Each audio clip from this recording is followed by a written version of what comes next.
Welcome to The Checkout. We catch up with previous Add to Cart guests and ask them 5 quick questions to get to know them better and leave you with a little extra inspiration to get you through your Friday. Today's Checkout features Gavin Ballard, CEO and founder of Submarine. Submarine is a Shopify add-on that helps brands and agencies push the limits of what e-commerce platforms can do for subscriptions, memberships, crowdfunding, and more.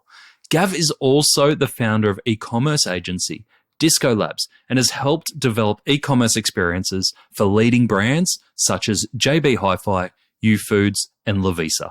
Gav, welcome to The Checkout. Thank you for joining us. We heard a lot about composable commerce and the great work you're doing at Submarine in our main episode, but we're here to learn a few things about you. 5 quick questions. Number 1, what is the weirdest thing that you've ever bought online? So part of this is a confession that I don't buy a lot of stuff online, which seems weird for someone working in e-commerce. But so I'm going to answer this with the weirdest thing that I've seen someone else buy online, which is that there was a Canadian Shopify store that turned over about $1 million a year selling graveyard dirt, which is kind of interesting. Authentic bona fide graveyard. You've got to use it for particular Wiccan rituals. So, yeah. I didn't know there was such a thing. Yeah, the margins on dirt must be pretty awesome, I reckon. That is insane. I didn't know graveyard dirt was even a thing, let alone you could sell it online. All right, there we go. Number 2, who is your favorite retailer? Wearing them right now.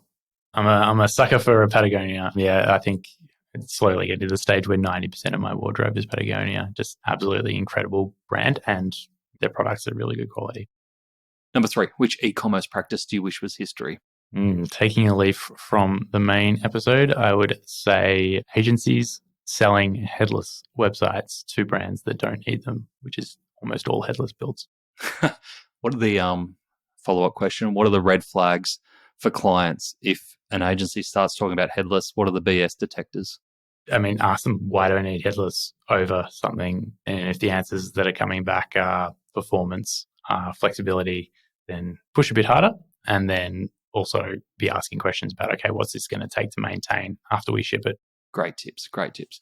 All right, number 4, can you recommend a book or a podcast that our listeners should immediately get into? I can, completely outside the world of e-commerce, but I'm a relatively recent dad, and I've just started listening to Hamish Blake's How Other Dads Dad podcast, and I've found that very enjoyable and interesting. So if you are a dad-to-be, then highly recommend it. I reckon it's good even for non-dads to a certain extent because they're entertaining. There's a lot of just choosing how to be around the people that you choose to be around. Yeah, it's good food for thought. Have you got a favourite app? I'm putting you on the spot now. Oh, you are. I recently listened to Pat Cummins' episode, which was pretty interesting, but they're all really good. Who was it? Tom Gleeson, I think, was one of the first ones. And it's something that stuck with me. And I shared it with Sarah, my wife. And it's something we live by now. He said, you get 10 good summers. Yes. And it's like between when kids are kind of 0 to 3, 4, they're cute, they're lovely, but they're hard work. And then when they get to about 14, they probably don't want to be around you that much. So you've kind of got 10 really good summers there between the ages of 4 and 14. Make the most of them. Take those trips. Do the things to be together. I love that. That was a takeaway from mine. Rob Sitch's episode was really, really good too. So I highly recommend that one. Actually, it was Rob Sitch that said that. So thank you. Number 5, finish this sentence. The future of retail is? Flexible, I'm going to have to say. I don't know if you knew this, but I own flexiblecommerce.org, and it's got a little bit of a rant on what I think about flexible commerce and why it's kind of the future of commerce. But yeah, given that, I can't say anything other than flexible. Is it kind of a cult website? Do you have people who are like as ranty about flexible commerce coming to you through that? It's funny you say that. If you check the website, I kind of enumerate these 5 principles that I think are important in flexible commerce, and they're CARGO. So it's kind of like cargo culting. Love it.